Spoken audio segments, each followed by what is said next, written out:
The Fun Pimps, the developers behind 7 Days to Die, have just pushed their update 2.3 stable over to the main branch.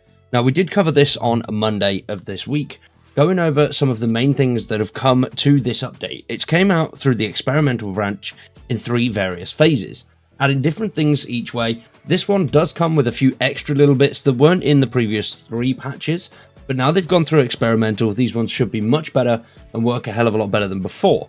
Now, I will say I have tried the 2.3 stable update, and I am noticing performance is a little bit downhill on this 2.3 one.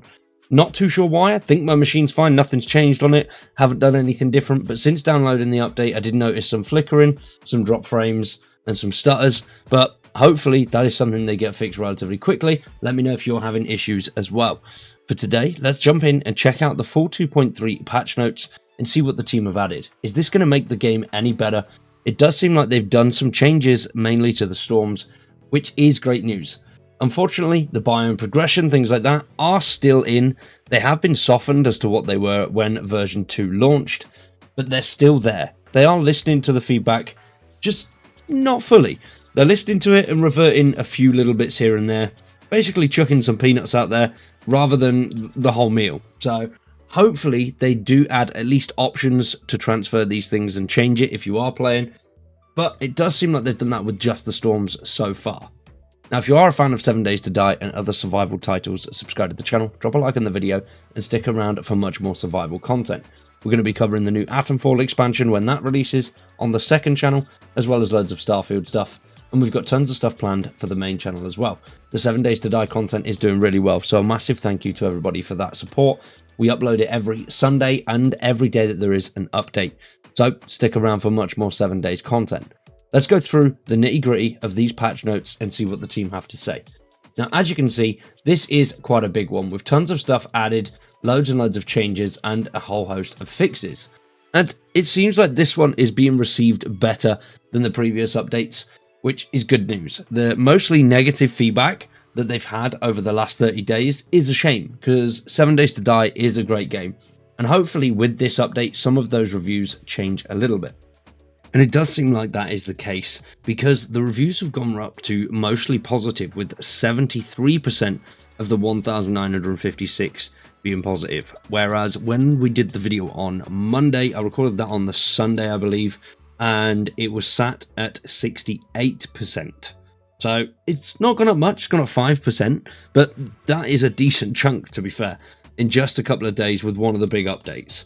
Now, as mentioned, obviously the performance, hopefully they do get that sorted. But overall, it does seem like the changes have definitely made things a little bit better.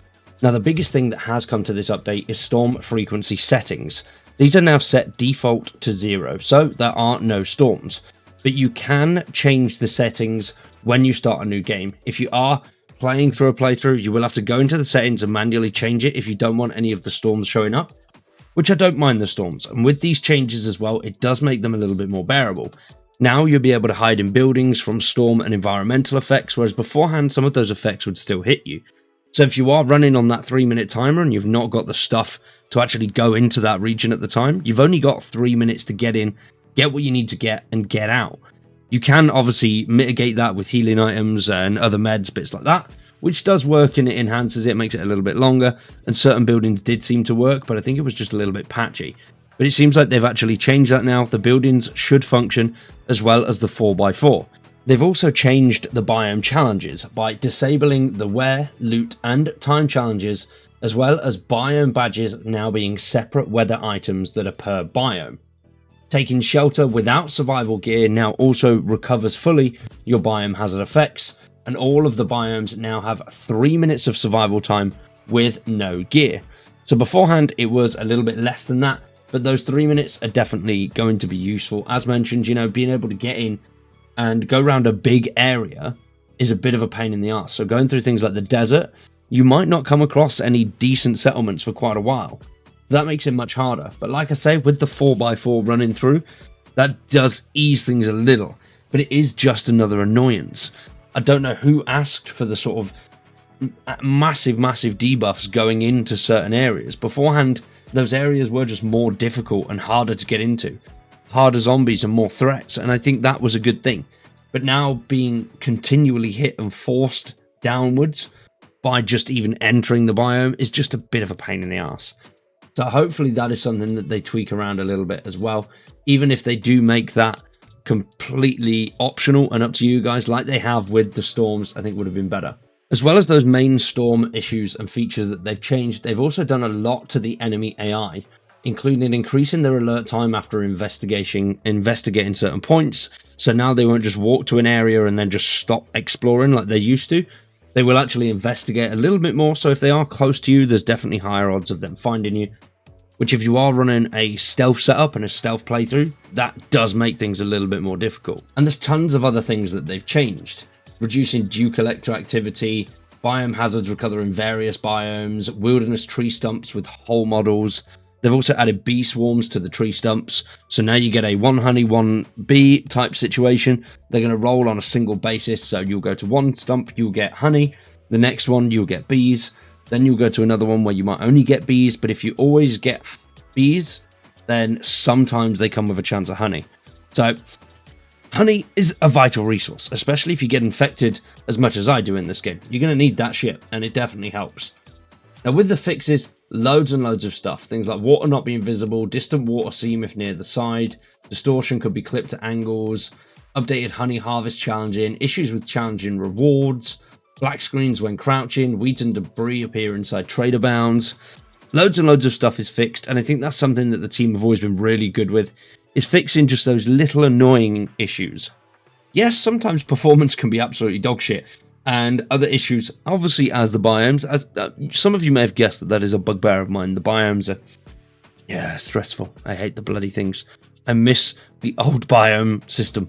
Just go there and it was harder, but it was more fun. Now it's go there, it's harder, it's not as much fun, and you've just got to watch a timer the whole time. But hopefully the devs do listen. It seems like this update is a step in the right direction. And it's a shame if it's not, because 7 Days to Die is a game that I pretty much grew up on. I left school in 2009, and then teenage years, drinking, Call of Duty, 7 Days to Die. And that was it. It was loads of fun.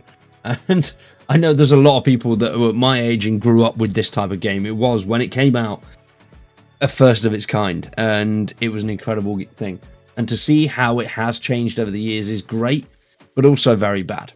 So we'll have to wait and see. What do you guys think? This video has been more of a rant than an actual going through the devlogs.